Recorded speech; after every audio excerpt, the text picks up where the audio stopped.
jumlah penduduk di Indonesia.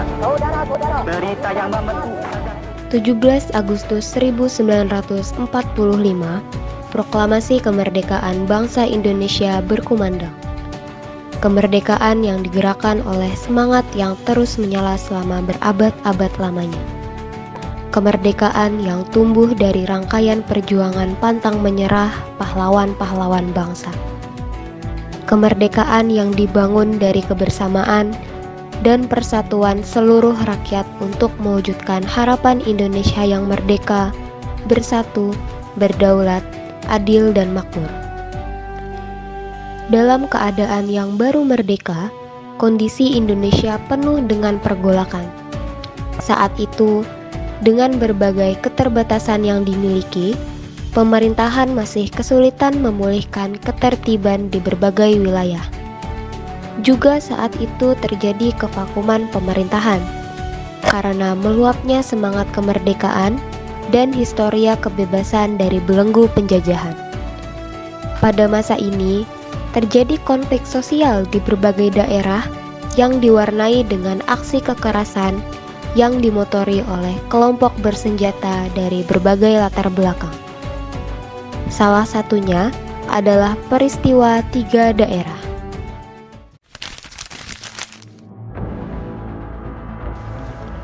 Peristiwa 3 daerah merupakan revolusi sosial yang terjadi di 3 kabupaten, yaitu Brebes, Tegal, dan Pemalang di Karesidenan Pekalongan antara Oktober hingga Desember 1945.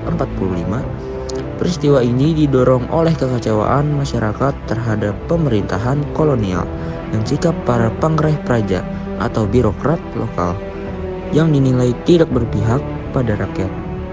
Kekecewaan terhadap Bupati Tegal, R.S. Soenarjo, menjadi salah satu pemicu utama. Selama masa penjajahan Belanda dan Jepang, rakyat merasa diekspoliatasi sumber daya dan tenaganya. Keadaan diperparah dengan kembalinya Belanda ke Jawa pada akhir Oktober 1945. Yang memicu kekhawatiran akan kembalinya penindasan kolonial.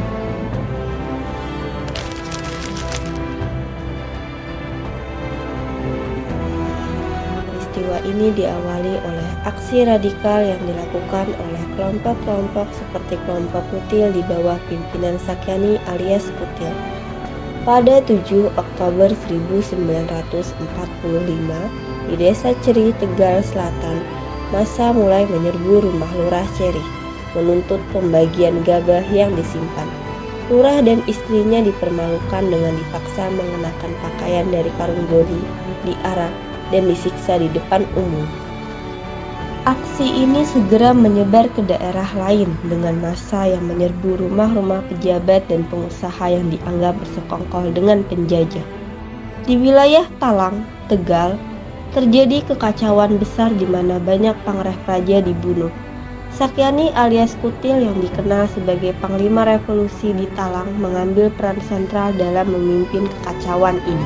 Sahyani juga dikenal memiliki hubungan baik dengan tokoh agama yang sempat seperti Kiai Makdum yang memberi dukungan moral dan spiritual terhadap gerakan ini.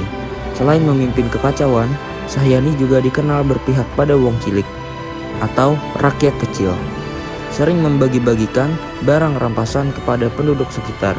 Namun, dia juga memanfaatkan situasi untuk hidup mewah.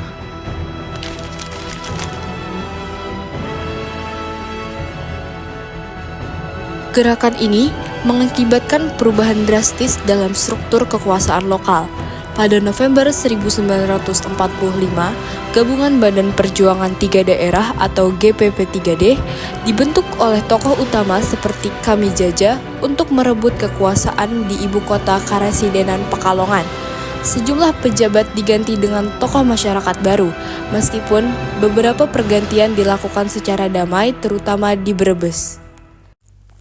Namun, Dukungan terhadap aksi radikal ini mulai menurun, dan pada 14 Desember 1945, Resimen Tentara Keamanan Rakyat atau TKR bersama kelompok Muslim setempat berhasil menangkap tokoh-tokoh kunci seperti Residen Sargio dan Bupati Pemalang Swepangat. Pada akhirnya, banyak provokator ditangkap, meskipun beberapa di antaranya dibebaskan. Syakyani alias Kutil menjadi tokoh pertama yang dihukum mati oleh pemerintah Indonesia pasca proklamasi kemerdekaan, menahan akhir dari peristiwa 3 daerah.